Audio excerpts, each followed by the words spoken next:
It is the Back to Back Birds 365 Playoff Monday episode. We know the Eagles will be hosting who to be determined.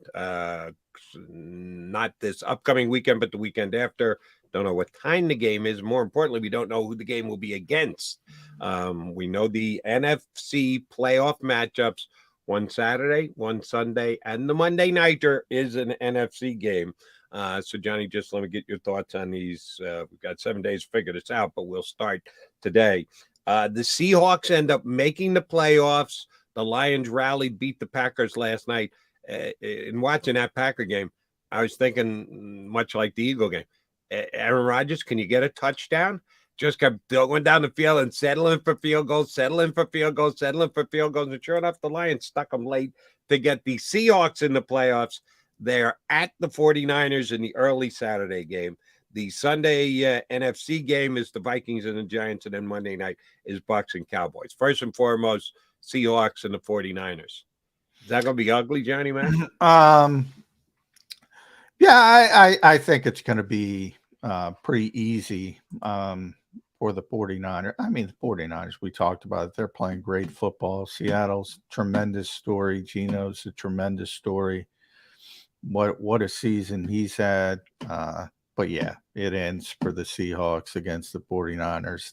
That to me is the clearest cut wild card game probably is that one for me. And as John stated earlier, he didn't have a great feel on a couple of the other 4 o'clock games because, he was at the Eagle game. He's paying attention to the Eagle game, so he couldn't get into the weeds on those other games. I was lucky enough to be home to be able to flip over and catch some of it. Oh, by the way, the rich getting richer. Elijah Mitchell back in for the 49ers yesterday, which just gives them another weapon out of the backfield, which is Shanahan's forte. And that, when you think about Kyle Shanahan and you think about the type of player Christian McCaffrey is, and, if he's healthy, and then Deebo Samuel and Brandon Ayuk, I mean, man, they're a pain in the ass to deal with. They really are. I think that is one of the undersold stories as we head into the playoffs. How big a difference Christian McCaffrey was. And at the time when they made the deal, they didn't know they were going to be out without Mitchell that entire time. And McCaffrey stepped in, and it seemed like he's been playing for the 49ers for 8 years. And he came in and was just a perfect fit for them. So, I think San Francisco wins handily. The Viking-Giant game is interesting because if there are 2 teams in the NFC that a lot of people, my partner included, have just continued to say, but it's been the Giants and the Vikings. The Vikings are 13-4. But they've got a minus point differential. How the hell are you 13-4 with a minus point differential? When they lose, they get crushed. When they win by the skin of their teeth. And the Giants, to both John and my seeing, I'm not even sure how they got to where they are right now. It wouldn't shock me if the Giants won this game at all. I mean, I'm probably going to pick Minnesota. They're the better team. They have the better players. They're at home. But they just played recently, a couple weeks ago in Minnesota. Minnesota needed a 61-yard field goal from a bad field goal kicker. So that's kind of, when you talk about things breaking your way during a particular season, I don't like, they're a big play team, right? Minnesota offensively. And I just talked about it with Wink Martindale against the Eagles. He's going to give you an opportunity to make big plays. And, Kirk Cousins is smart enough to just throw it up to Justin Jefferson. And if he's going to leave Justin Jefferson in single coverage, that's how the Giants are going to lose the game. They're going to blitz too much and they're going to get gashed. And Minnesota was 8-1 at home this year. So that is a significant advantage that the game is going to be played in Minnesota. And then we were talking with Tom a little earlier about the Eagles and the underdog card that they played back in 2017. Was it legit? Wasn't it? Well, Vegas said it was, but it was tremendously overstated by the Eagles and some of their players and some of the media members here in town. If I'm the Tampa Bay Buccaneers, You bet your ass I'm playing the underdog card this week. They're home.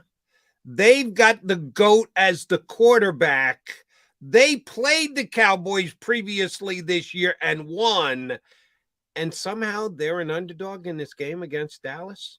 Dallas comes in as a 3-point favorite in this game. Now, I know the Bucs are a divisional winner with a losing record. The Cowboys had a regular season record.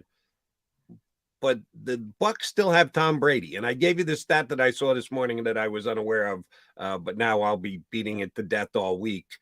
Tom Brady is 7-0 lifetime against the Dallas Cowboys. And I know the fact that he beat them in 2003, am I just making this up? I don't even know if he did or didn't play him in 2003, but he might have played him 19 years ago for the first time. And a win against that Dallas Cowboy team with that Patriot team has no effect on what's going to happen in the 2023 playoffs. But 7-0 is 7-0. And the Bucs are an underdog in this game at home, their house. Do you think they can play that to a good enough effect? Well, I'm sure they'll play it. Yeah. I mean, I'm sure they'll play it, but they're an underdog for good reason. And if the Cowboys lose that game, even in being on the road, even it being against Tom Brady, they should be wildly disappointed. I mean, they're the significantly better football team. Now, this is coming off where they just played on the road against a rookie quarterback starting his first game, and they weren't even close. So they need to figure it out. They need to figure it out quickly. So again, it wouldn't surprise me if Tampa Bay won the game. I wouldn't be, awestruck, but the Cowboys should win the game. They're the better team. But the better team doesn't always win. I would pick the Cowboys in that game. I think they'll correct it. I think in a lot of ways, that tends to happen in the NFL when you play really, really poorly. You bounce back a little bit the next week. You're a little bit more focused. But, our buddy John Machado, who we have on the show every time the Eagles play the Cowboys, he's nice enough to come on. He just put something up this morning. The Cowboys have been very bad in grass. And the theory is on grass. And the theory is, it slows down their pass rush, which is the biggest strength of their team. And they're not the same as they are on the so-called fast turf at home at AT&T Stadium.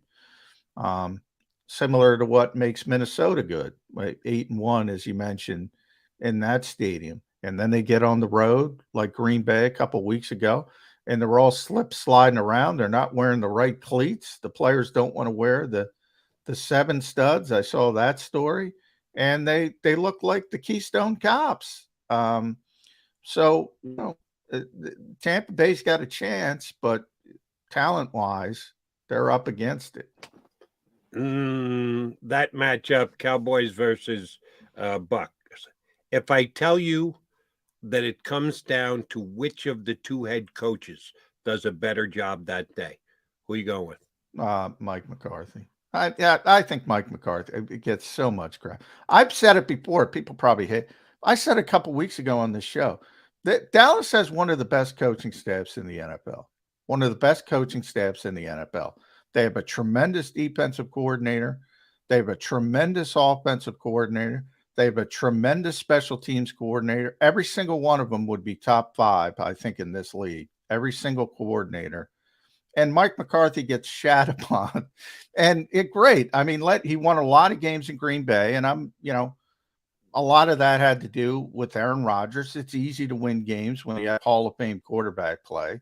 But he's won a lot of games in the NFL. He's put together this great staff. I think a lot of criticism he receives is unjustified. But if you lose in the first round of the playoffs as favorites, time and time again, you're gonna get some criticism. Right. And that's why I asked the question the way I asked it. I didn't ask you who has the better coaching staff.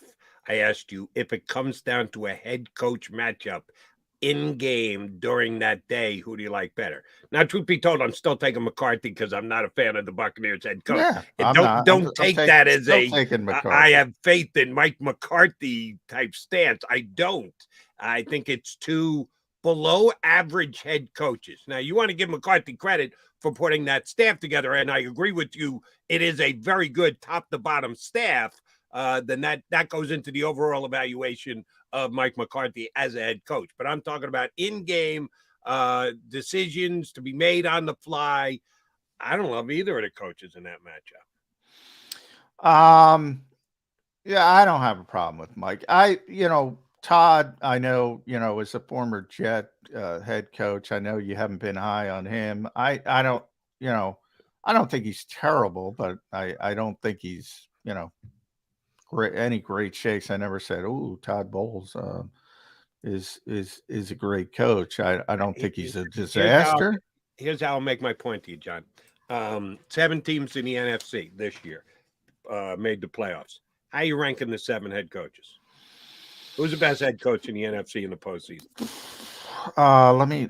So we got Nick. I got to do this in my head real quick. We got Kyle. We got Mike McCarthy.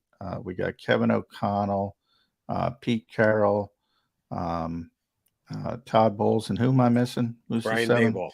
Brian Daboll.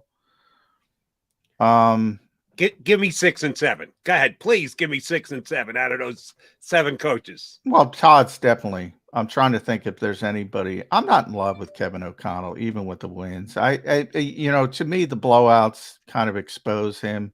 Like he doesn't. I think he wins because of the players. I'm not in love with him, but I understand why nobody would rate after winning 13 games. Nobody's going to rate Todd Bowles ahead of Kevin O'Connell. So I get where you're going. But yeah, Nick's a good coach. Kyle's a great coach. Brian Daboll looks like he's going to be a really good coach. Pete Carroll's a great coach. Yeah, Mike McCarthy's 6 and 7. Mike McCarthy, Todd Bowles. Out of the 7 teams in the playoffs, they're last and next to last. I would put Mike ahead of Kevin O'Connell easily. Yeah, I'm not going there because McCarthy has had he certainly has a much bigger resume. Been doing it a hell of a lot longer, but he's also had more disappointment. Kevin O'Connell hasn't had a disappointment yet. Well, he'll be lucky if he gets that many disappointments. Let's put it that way. If you're saying sticking around gets you style points, okay, Mike McCarthy has done that. But I will say this about Jerry Jones, and we got Chris Franklin joining us in just a couple of minutes, so stay tuned for that. One of the false narratives around the NFL is reactive owner of the Dallas Cowboys. Jerry Jones may have stuck with his head coach more often in years where I thought he was actually going to fire him than any owner in the NFL. I thought for sure Jason Garrett was done about 3 times before he actually pulled the plug on him.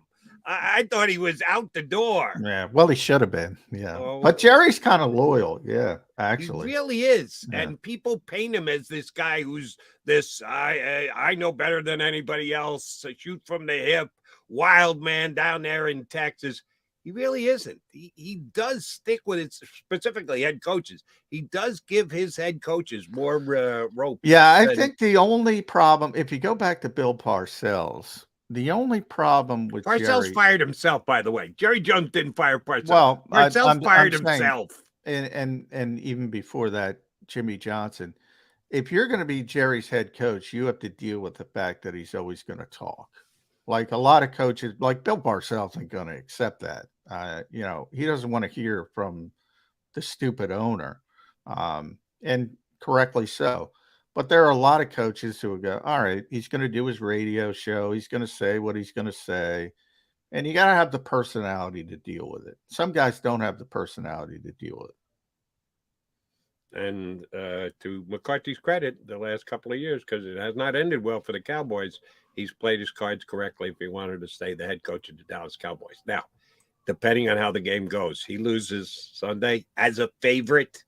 And Tom Brady gets to stick in Jerry Jones' and if Sean Payton, a lot of people have speculated because Sean lives in the area. A lot of people have put those 2 things together for a very, very long time, before this.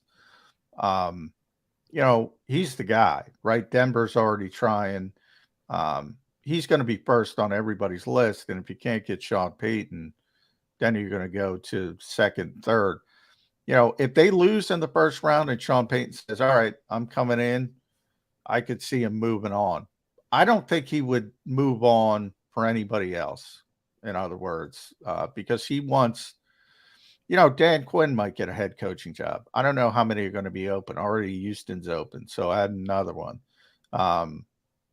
What a joke that organization is, by the way. I don't know how many are going to be open, but Dan's going to be on a lot of lists. Kellen Moore's going to be on lists. Bossel, the special teams coordinator, is going to get a head coach, but they don't want to lose these guys. They don't want to lose those coordinators. And the easiest way not to lose those coordinators is to keep the head coach. Yeah. The other way that Jerry's been able to keep him, he pays through the roof for it. He pays more to assistant. There's no budget for coaching staffs. Exactly right. Cap. Yeah, you're a coordinator in Dallas. You're well compensated. And if you want one quick, and again, Chris will get you in just a second. You want a hot take? I'm not a hot take guy, but I'll give you a hot take right now. So mark this one, Tone. Save this tape. The next head coach of the Houston Texans will be Eagles coordinator Shane Steichen. I think, although Gannon's been down there and impressed them and had 2 interviews last year, and the drum beating will start immediately since they already fired Lovie Smith, which, by the way, another hot take, Lovie, love you. The fact that you subscribe to the Herm Edwards theory of you play to win the game. God bless you, my friend. It probably cost you your job. You're halfway out the door anyway, but that was the last step out the door when you got that 2-point conversion. I think that was a big middle finger to the Houston Texans on the way out the door. Agreed. And I applaud Lovie Smith for that. But I'll tell you why you're wrong with Shane Steichen in Houston. Nick Cesario's a John Carroll guy. They are thick as thieves. Now, Jonathan Gannon isn't a John Carroll guy, but he's thick as thieves with all the John Carroll guys because he's a Cleveland guy. And that's where the connection comes from. Josh McDaniels. By the way, again, the Eagles hired Jonathan Gannon before they hired Nick Sirianni, for people that don't know that. The John Carroll connection runs deep. Maybe Josh McCown, but if not Josh McCown, Jonathan Gannon. I think the Texans were going to hire him last year, but they didn't show the courage. They had a lot of pushback from the league, because the diversity hiring wasn't up to where the NFL wanted it to be, and they didn't show the courage of their convictions. I think Jonathan Gannon is going to be the new head coach of the Houston Texans. All right. Diversity aside, college buddies aside, what the Houston Texans need is a good offensive mind. They haven't had one in Houston. That's a fair point. That's why Steichen gets the job, because their number 1 pick, which will be number 2, it'll still be a quarterback, needs an offensive guy rather than the defensive guy, and that's why I'm telling you Steichen's going to get the job.